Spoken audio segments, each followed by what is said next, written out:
This is the Boomtank Business Show. I am Carolyn Cole, your show host and founder of Boomtank.com. Boomtank is where business success and happiness meet. For nearly 2 decades, I was a Fortune 100 and Fortune 200 senior company trial attorney. Now I make the case on behalf of your business dreams and happiness too.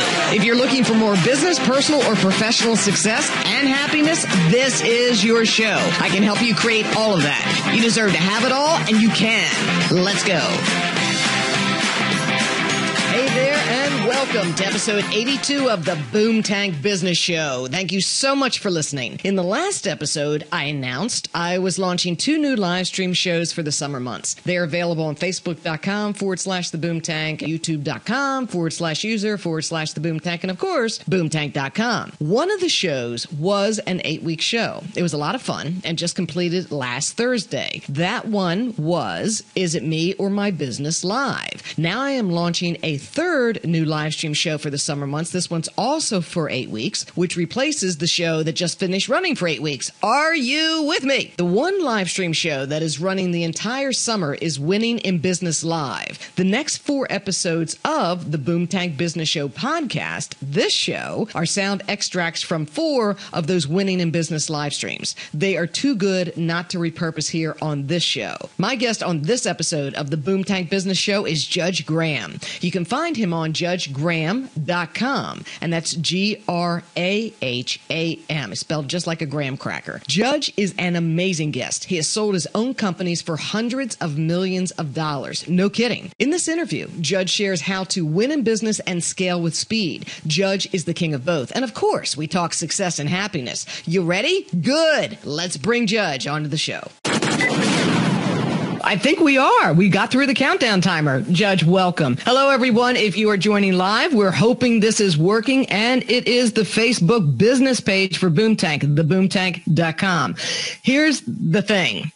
And we talked about this earlier, you and me, about doing things on your business page, how it's short-sighted to build from your personal page all the time, sometimes sure, but all the time, because then you're limiting your growth to 5,000 people. Take the pain as I'm taking it today, and Judge is going to take it with me. He said taking one for the team. I love you for that. So we're going to take today, and we're going to stream onto a page that maybe no one will show. And you know what we do on the other side of it? I put some ads to it, and I bring some traffic to it, and I just keep going and building it, because you have to take the short-term pain for the long-term gain. Would you agree with that, Judge? I totally agree with it. I love it. I love your energy, and I'm thrilled and excited to be on.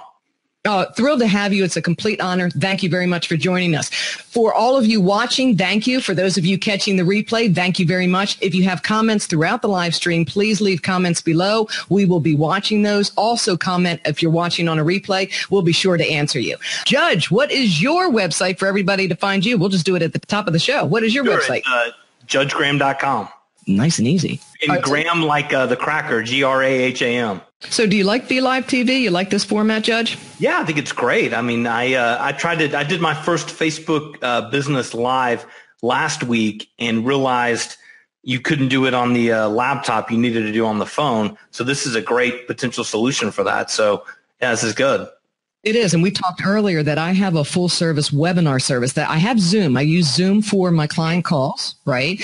And my group calls. But for webinar, I don't use Zoom because they're not as webinar ready as other webinar services. Shopping cart, autoresponders, email captures, those kinds of things. So I think Be Live is a nice alternative for this. Yeah, so nice. I like it so far. Yeah. Let me tell all the folks about Amazing You. Here is Judge Graham, and he spelled his name for you. He is the Scale with Speed King, and that's his trademark. So that's already taken, gang.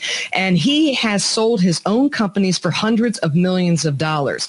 Judge is a media personality, a serial entrepreneur, an author, and a speaker, and a whole lot more. You really are. You've got a lot going on there, guy. Big stuff. Thanks. Right? Yeah, absolutely. Judge is a hard-hitting, action-oriented serial entrepreneur with a successful track record of growing companies with little to no revenue and selling them for multi-millions and hundreds of millions of dollars. I just have to stop there because congratulations. That's simply amazing. And we're going to talk about all that. Okay? Yeah. You're welcome. I look at that and here you are. It's just so impressive. Judge has also helped hundreds of small companies and Fortune 500 companies focus on growth and capitalize on opportunities to improve revenue and corner markets through integration of cutting edge positioning, culture, technology, and sales. Judge lives in Dallas, Fort Worth with his wife, Jordan, and their two boys, Jake and Jet. Join us now. So here we are. So is there anything else you want to add to that intro for you in today's show? No, it's a great intro. I love that. Thanks. I'm super excited to be on the show, and no, it's perfect. Okay, so we've got people on here. Thank you for coming on the page. Larissa Rowley, you are a sweetheart. Thank you very much. Larissa is an amazing photographer. She travels all over the world and takes amazing pictures. Trying to see who else is here. It's a new format for us, so it's a bit more difficult to see. But thank you. Yashira is on. Yashira is a luxury real estate home sales marketing specialist. She sells luxury homes and markets them in the most amazing technological way, all modern luxury brand. And she's in Dallas, Fort Worth, too. So she's great. We should connect. Welcome, Yashir. That's fantastic. All right, Judge, let's talk about this. We're going to start with the big piece, which is you have sold your own personal businesses, and we're not going to go for the exact figure, but in the hundreds of millions, okay? You sit here and you look like an exceptional guy, really nice, really smart, on the ball. How do you sit here today with someone with that kind of success and be so incredibly normal? I would like to think I would be, and I'm sure my guests would feel the same way. But what's that like? Because we're going to get into it. You started young, entrepreneurial, selling pencils to be where you are in life now, having sold hundreds of millions of dollars relating to the sales of your own companies. How does that feel to you for success? I mean, what is that feeling of success like, and does it make you happy? Yeah, oh, for sure. Yeah, it's amazing. I mean, when you hit financial freedom, it allows you to think about things differently, and it's great. Yeah, everything is fantastic, and it changes your purpose, right? You start focusing on, bigger and even better things. I think that real true entrepreneurs, they don't stop, right? There's really not a ceiling. There's always something next, right? And so my new journey is I want to take the failures I've had and the mistakes I've had and the mistakes I've had and the success that I've had, and then scale that for other business owners and executives. Okay. And we're going to talk about that because that's your scaling, the speed around scaling program. So we're going to talk about that today because it's very important. Business owners languish, and we're going to talk about why you think that is. So let's look at winning in business because that's the theme of the show. And I want to go back to your younger days. And the question is always, when I talk with really successful business owners and entrepreneurs, were you always this way? So what is your answer to that question going back to your childhood? Were you always entrepreneurial at heart? 100%. So I tell this story often. So my mother was an art teacher, and she still is actually an art teacher. And at the time I was in first, second grade, and she brought me home this really cool box of pencils. There was like 100 pencils in there, and they had cool designs on them. And I looked at those pencils and I said, people at school need pencils, and these are really cool. So imagine, this young boy in first grade, second grade. I take these 100 pencils, and over a 2-week span, I sell them each for $1 a piece. So I made $200 at this young age, and then I started to learn the power of selling and persuasion and what it felt like to make money at such a young age. And I remember the headmaster called and said, I either got good news and bad news. You've got a serial entrepreneur on your hands, but we're also having to suspend him for a day because he's sold all these pencils. But yeah, it started for me at a really young age. And isn't that crazy? You got in trouble for that. And now here you are in this show being celebrated for it and around the world. Isn't that crazy? Yeah, no, it is. What do we do to our kids when they're growing up? It's just madness, right? So with the entrepreneurial thing, did that come from your family, or was that just something within you? I think it's a combination of both. I mean, I think a lot of it, it's in you. It's a part of your being, but also, I had really hardworking parents, at all times, 2 to 3 jobs. So I was brought up in an environment where I understood, that things, didn't come easy. I couldn't have all the things that I wanted. And I saw my parents work really, really hard to provide what they could provide. When you looked at your parents who had jobs, did you look at them and say to yourself, I'm not doing that. I'm going to find another way? Did you do that, or was it just something else that triggered the entrepreneurial spirit in you, do you think?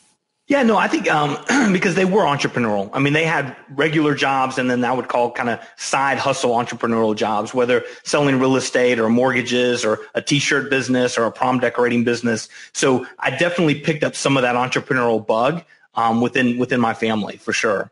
But I think that it's always been a part of what I wanted to do. When you fast forward now, we talked in the pre-chat that you've read all the leading business books. You have a solid foundation in business. And we talked about, when did you start winning in business? And as you say, that is a very subjective type of question, because success is defined differently by different people, right? It's just me, whatever it is to you, it is to you. But you said in your 20s, you were hitting on six figures, right? So let's go into your success around your first sale of your business, the biggest sale you've ever done. What was it about you that got that business scaled, got you productive? How did you learn to build something that big and sell it for what you sold it for? Well, it's a huge team effort, right? When you're operating at that level, there's private equity involved. There's other major executives. This wasn't something I just carried on my shoulders. And I think that's important for people to understand as they scale and grow their businesses with speed. So if you want to grow a monster business, it's about the people. It's about the culture, right? And so it's aligning with the right folks and putting them in the right positions, and then, striving towards hitting that goal. That's something. I'm a huge team person. I played a small stint of college athletics at TCU. I played football for a little bit. And I think the fundamentals that you learn with teamwork, right? What it feels like to lose, what it feels like to win, what it takes in preparation and hard work to win. Those are all very translatable skills that translate into business at any scale. And I would say selling a company for, a couple $1,000,000 to several $100 million, the process is very similar. It's just the stakes are higher. Okay. What kinds of businesses are these that you have sold? So my whole background is very digital marketing, advertising agencies. So anything from software development to web design to online, digital marketing ads with a very niche focus in direct response. Okay. Yashira wants to know what your top 3 business books are. We'll just take one. We won't put you on the spot. Just one top business book that you recommend. Might as well grab that. Great question, Yashira. Might as well grab that now. What do you think? Yeah, great. I mean, right now I'm a big Grant Cardone fan. So 10X is probably, I like his just direct, no nonsense. And it's a great message, right? I think that anything you think, and I actually had a coaching session yesterday with someone that wants to start a new business, and, it really is 10X. Whatever you think that effort is, it's going to be 10 times that. And I think that you don't have an appreciation of it until you're in it, but you should prepare yourself. If you think it's going to take, a year, it's probably going to take a lot longer to figure things out. Yeah, I listened to 10X on Audible, and when you're done listening to it, you're just kind of like, and I don't even drink coffee. I drink no caffeine, but I felt like I just had guzzled like gallons of it after that book. Yeah. It's great. It's a great fire up book. Yeah, totally. All right, let's see what else we've got on here. Larissa, thank you. Shira, thank you. Okay, so thank you for coming to my business page, Ghost Town, but we're happy to be rolling along with this. When you decided to sell your businesses, and now you've moved into, and we're talking hundreds of millions of dollars involved in the sales of your own companies.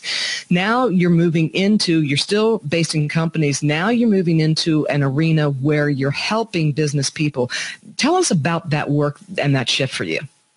Yeah, it's great. I mean, I love, my hobby is business. I love the sport of business. What was fascinating for me in the career I chose, being in marketing and specifically digital, I got to work across all sectors, from helping, companies sell lamps to Frito-Lays to Dr. Peppers so it was great kind of learning all those sectors. And really what I'm doing now is having people understand the really core fundamentals. If you're trying to grow a business, revenue is the lifeblood, right? How are you creating recurring revenue? What does your sales organization look like? How do you quickly make decisions, and how do you scale a business that's going to be worth something that you can sell at a certain time? I mean, it's fascinating. I'll sit down and ask business owners, and they're 5 or 6 years into their business, what's your end game? And they don't have one, right? So I help crystallize, what do you want out of this business? And then I help them provide what it's going to take to get what they want out of that business. All right. So let me ask you, people watching now live, Yashira, Larissa, and people coming in for the replay. Let's say they have a goal to be a multimillionaire in business, and maybe they're philanthropic on the other side of it. That's their end game. And they've read 2 things. They've read you start a business to sell a business, or you start a business to do whatever you want to do so that it keeps you fulfilled. I mean, those are the 2 camps, right? Some people believe you start a business with the end game of simply to sell it. Other people say it becomes part of your life, and that's how you actualize yourself and your creativity through that. On either camp, they have decided they want to be multimillionaires, right? So if you're sitting down with them because you've had this hundreds of millions of dollars, so you've had the pinnacle. I know you're probably looking at $1 billion would be a pinnacle for you, but let's say that's the pinnacle for most of the people watching this replay right now, right? Millions of dollars, and they want to do good work with it. What would you say to them and they're all in business, okay, and they're in it maybe 1, 2, 3 years, maybe 4 years, maybe 5, and they haven't quite reached that success and happiness that they're looking for, right? They haven't scaled the way they need to scale. Where would you first start working with them? Would you just work in their head? Would you work on paper? What would you do with them? Yeah, the first place I start always is, I'm a firm believer in niche will get you rich, in the whole concept of an inch wide and a mile deep. So typically I try to bring that business owner or that executive out of the weeds and get them up a little bit more of a 30,000 foot view and really understand, what are we selling? What's your core offering? What's the value proposition? Is it price? Is it value? Is it service? Do you have a differentiator? Are you spread too thin? So I really hone in on, what do you have that's unique, and that we can actually start to scale to get those success and the goals that you want to attain. Because usually it's like a hamster in a wheel. You're just running, right? People don't prioritize on the activities that will help them scale, and they get involved in a lot of busy work, and they start chasing things that lose focus. I help bring in and make that focus laser and put together systems and frameworks to hold accountability. How do you scale from being, say, a couple $100,000 a year to break that $1 million, multi-million-dollar mark? You have to have the right framework, 100%. So again, it's starting with the value proposition, and something else you'll appreciate that I'm in the process of trademarking is business green space. So I'm a firm believer in the whole concept of business green space is really, it's your niche, right? What is that unique offering that you're providing that's untapped? Because what I found is, the more niche that you get, the more opportunity you have to become the expert, the better people you can get, the processes become easier.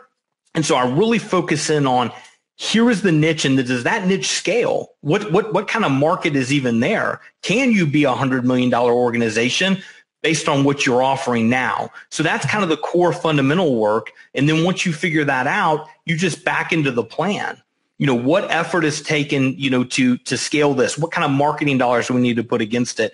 How many sales and at what level do you need to be doing a month? Do you have the right team in place to do that? And it just becomes a puzzle, and all those puzzles start to get in place. And I think the core thing that I bring that most organizations don't have is creating a rhythm. People and organizations need to have this constant rhythm, right? Cultures need alignment, transparency, and rhythm. And if, as the leader of an organization, if you clearly articulate, here's who we are, here's where we're going, and here's how you're going to help, and you share that vision and dream, and then you execute in a cadence and a rhythm, success becomes easy. Mm-hmm. You get the momentum. Momentum's key, and I focus a lot on the intangibles. It's easy to come in and look at P&L optimizations and numbers and things that are very tangible, and those are all quickly fixable. But the intangibles, again, if you want to grow a monster business, I don't care if it's service-based or it's product, it's widgets, your capital is your people and your products. And if you don't focus on creating a world-class culture and have these intangibles and these momentums and these moments to get people swimming in Kool-Aid, right, and totally aligned on your vision, you'll never scale to where you're possible, to your potential. When you said earlier, I put frameworks in place, explain to members of the audience what a framework is to you. So a framework for me is, and I like to keep everything very simple, right? My whole philosophy is speed. So I make decisions quickly. I act quickly. I'm your speed check right here. I love that. Yeah. And I'll make 15 decisions before the average person makes one.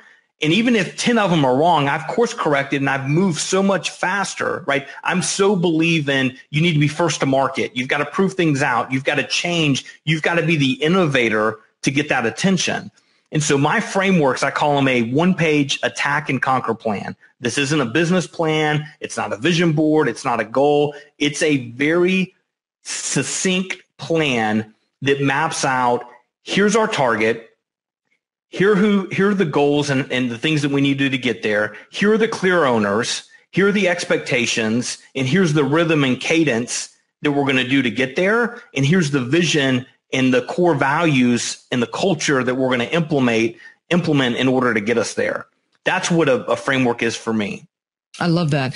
You know, a lot of the people that are signing on, they're solopreneurs, and then we have business owners, then we have advanced business owners. I mean, the audience is varied, right? It's people that are uber successful and people just starting. And I don't know why in the solopreneur space or the solo business owner space, there isn't more joint venturing, like teams actually coming together, because one person to scale is a nightmare. It's not going to happen that way. You have to have a team behind you. And when you're starting in business and building your business, if you can't build that team around you, then go joint venture to get a team, right? Because then you end up scaling faster. So you believe in that? You like that idea? I totally do. I mean, I'm a firm believer in, again, there's nothing wrong with being a solo, entrepreneur.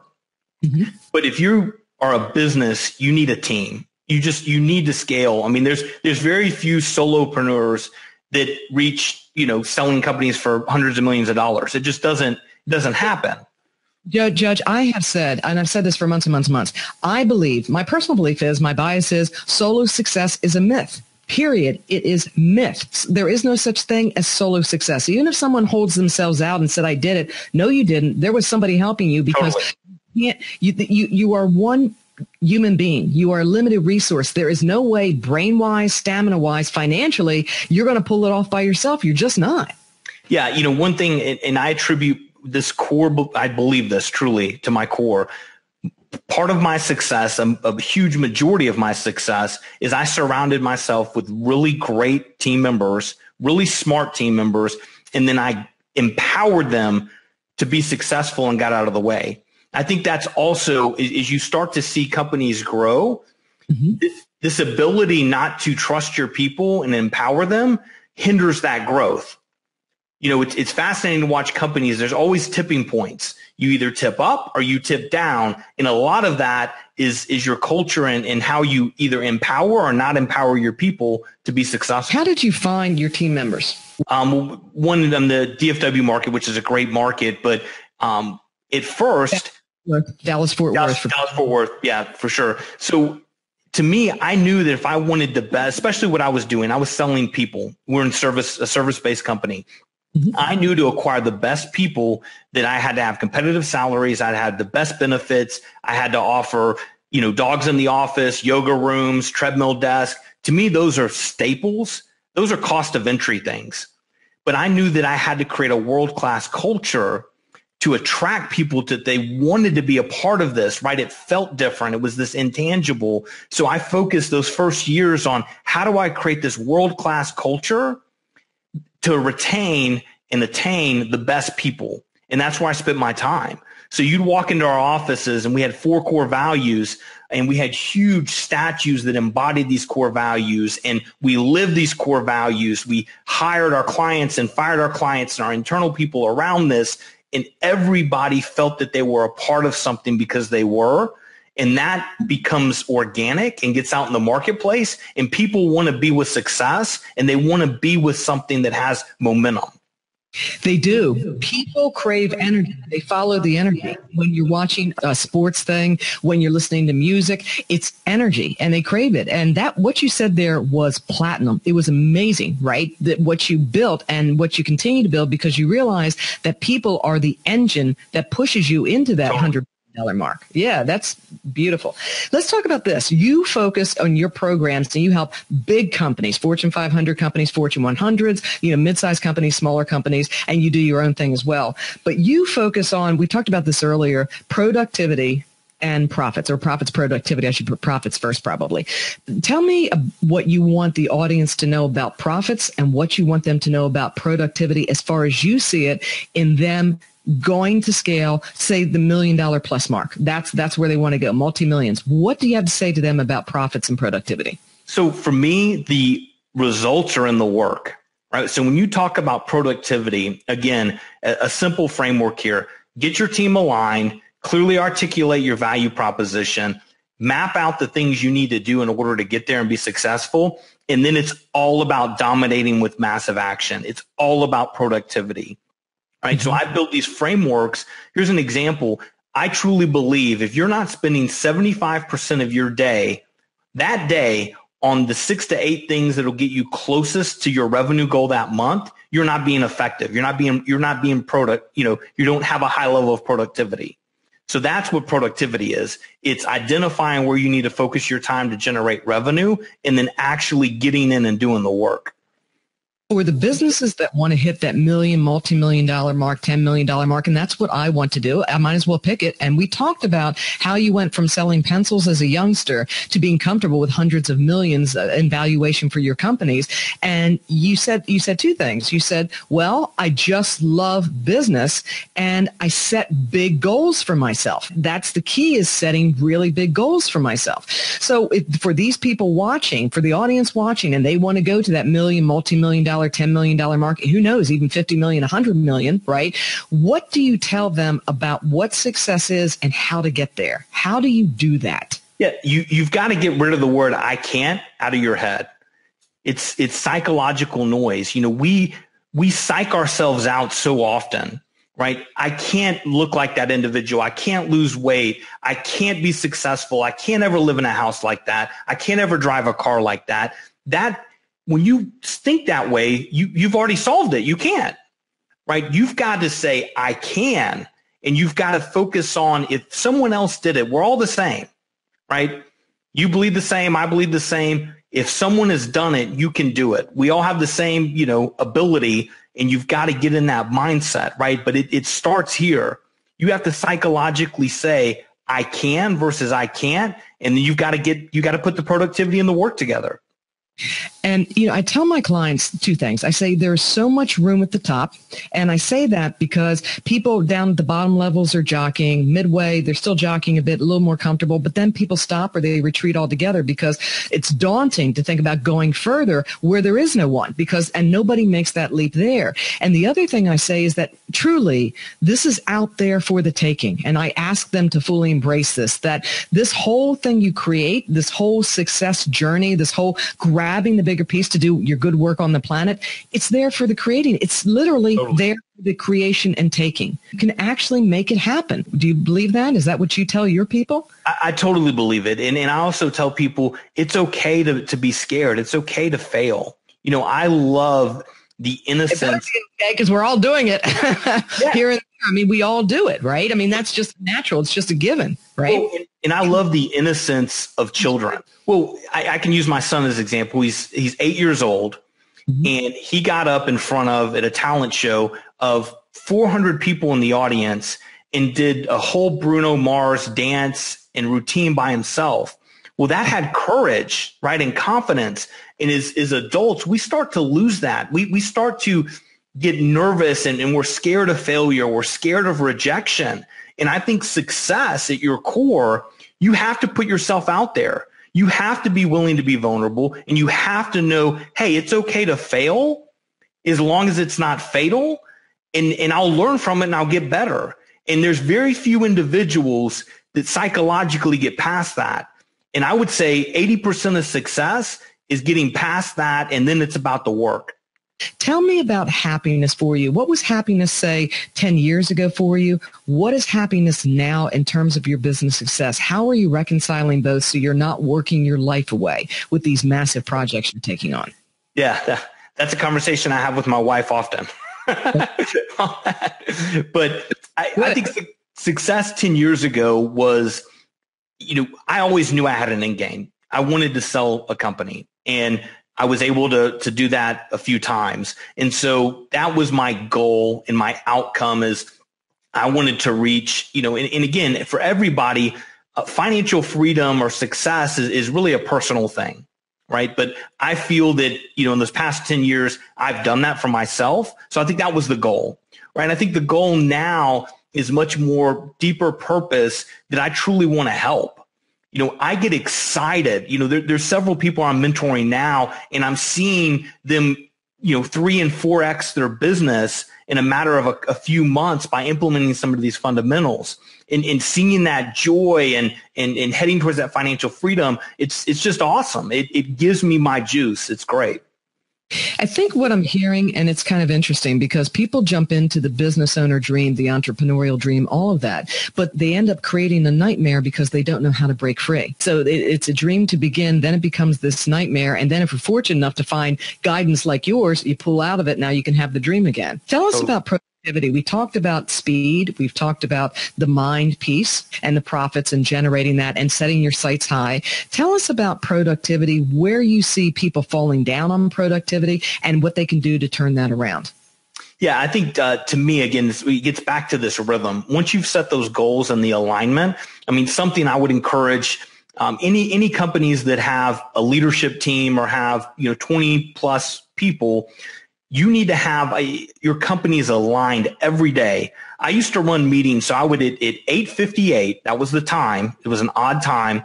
I'd have my executive leadership come in. We would stand around an executive conference table, and we would talk about what are we doing today, what can we decide in this room, and what needs to be taken offline. Those priorities got aligned. Then they would go meet with their teams, and by 9:25 every day, my organization was completely aligned from my level down to the intern, what the focus was and what they were going to start producing to be, focused on productivity. And so that's key. If you had to back out of it, how did you ensure if you weren't present, that same talk was had and then it was passed down to others? Yeah, total accountability. So I was always clear with, if I was on vacation or town, there was always a number 2 in charge. And it was really clear. I think one thing we fail typically as entrepreneurs and business owners is clearly communicating, right? Like, if you do this, you're going to be rewarded and compensated. If you have great people, they should share in that success. Here's what it means, and I'm going to get you a career path. That's one piece of the communication. If you don't do these things, here is the outcome, right, that could potentially happen. You'll lose your job or whatever. Once you have your team aligned on the expectations, then a lot of that noise goes away.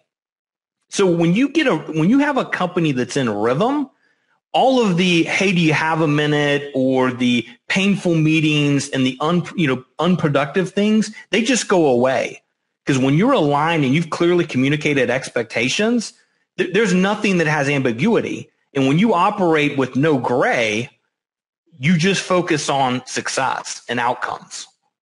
I'm thinking about winning in business. You are creating winning teams to do that. Totally. Bill Belichick it's a great quote. I don't remember if it was a book or he said, listen, we will win football games.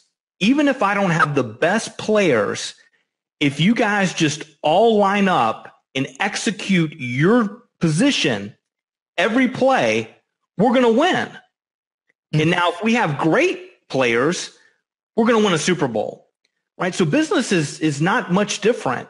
Get the right people, put them in the right positions, tell them what they're accountable for, reward them, and charge forward. What is your goal for happiness? Happiness is just finding a balance. I've got 2 boys, they're 6 and 8. So I want to be a part of that. So I want some flexibility in my lifestyle. And, I think there's some travel on the horizon. And then as well as, again, my juice is helping companies. I'm helping several right now, and I love it. I love jumping into the trenches, and I love putting things together and building cultures. And so I don't see any of that going away anytime soon. What is the number one trait, if I had to put you on the spot right now, of successful business owners, successful companies, the people who start them and run them and sell them? What's the number one trait? Flexibility. Yeah? Tell us about that. So I think if you're not flexible, whether it's your expectations or outcomes, dealing with things that happen that aren't planned, you're not going to be able to roll with the punches per se, right? To use that analogy, I think flexibility is so key, right? Specifically now, how fast things are moving. Your business model overnight could be irrelevant. Well, you've got to be pretty flexible to wake up that morning and adjust. I can give you a story. My first sale. Imagine this. I was in the shower. It was 4 days away from closing my first company sale ever. And I get out, and my business partner had just had breakfast with our largest client that at the time was 33% of our revenue. They fired us that morning. Right? So literally, our buyer, 4 days away from closing, backed out of the deal, and I had to get up in front of 100 people and let go 50 and explain to everybody, we're going to be flexible and we're going to figure this out and go back and do it. So you got to be flexible. It takes a lot of ability, and I laced up, and 6 months later, we were higher than where we were, and I had the same buyer come back at a higher price. But if I didn't have that flexibility, it would have been an issue. I listen to you and I just keep thinking, excuse me, no guts, no glory. That's just kind of what I think. It's just, you've lived a very gutsy life. And then you're basically a self-taught entrepreneur. You said you had a senior business partner who was 20 years your senior, who helped you with some of the ropes. You read your 100 books. What else do you attribute to being able to build this kind of massive success besides everything you've described? Anything else you want to throw in there? Yeah, I think I have a pretty good EQ versus IQ. And I think that's really important, right? Again, I firmly believe that taking care of your people and aligning yourself with the right people and understanding when something's real and when something's not, and those intangibles have led me to become successful. So I think I do really well at judging and reading situations and people and motivating to scale with speed. Okay, good. Just out of curiosity, what do you do for fun? Besides build companies and sell them for hundreds of millions of dollars. Anything else you do in there? I love cars. I think cars are a lot of fun. So I play with different cars and things. I'm immersed right now in my boys. They're in all kinds of different sports. I like to work out, but really business is my hobby. I really think that. I love it. I'm always doing it, and at this point, it's more because I love it than anything. Okay, great. So judgegraham.com, I'm going to have a link. I'm going to go ahead and drop that on my business page. You can also find in the show notes at boomtank.com. I'm going to download this live stream and place it on boomtank.com. So in the show notes, you will also find a link to Judge. Is there anything else that you want to promote here today? Anything else you want to put out there so the audience knows about you and what you're offering? Yeah, no, I think the biggest thing I'm trying to build, again, I'm on this new journey of positivity, productivity, and profitability, all with the idea and the concept of scaling with speed. My new book will be, pre-order it now, but it'll be out in about 120 days, Scale with Speed. Visit my website, follow me on Facebook, Instagram. I'm constantly doing videos and blog posts and podcasts, and just building a community that wants, positive and productivity and profitability. And that's really my journey. Yeah, and I just love your focus on scaling with speed, because this languishing, it's so unnecessary that so many businesses go through. When your book drops, let me know, and I will update the show link over at boomtank.com, and I'd love to talk to you about when you release it. I think that's going to be Yeah. And you can it's ready for pre-order right now, but yeah, it'll be out in about 120 days. Okay, great. Judge, thank you very much for joining us here today on the Winning in Business Live show. Again, I'm Carolyn Cole of Boomtank.com, so check out Boomtank.com. This is one of my 3 shows. I have a regular global podcast, and that's audio on iTunes and all those platforms I talked about earlier. And this is one of my 2 new live stream shows for the summer. Catch the other show every Thursday at noon, and that's called Is It Me or My Business? Question and answers for your business issues. And then, of course, Winning in Business Live every Tuesday, noon Eastern Standard Time, high noon. So thank you for joining us, high noon today. Pleasure. I enjoyed it. Okay, Judge, thank you very much. Why don't you hang out while I end the broadcast? I still want to talk to you.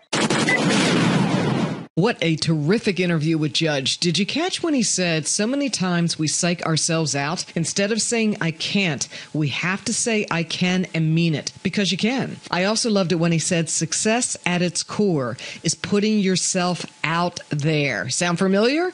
And failure is not fatal. He said that is 80% of the game, just putting yourself out there and getting past that fear of failure. After that, it is the work. And indeed, it is. That is a wrap. Take great care. See you back here. Bye for now.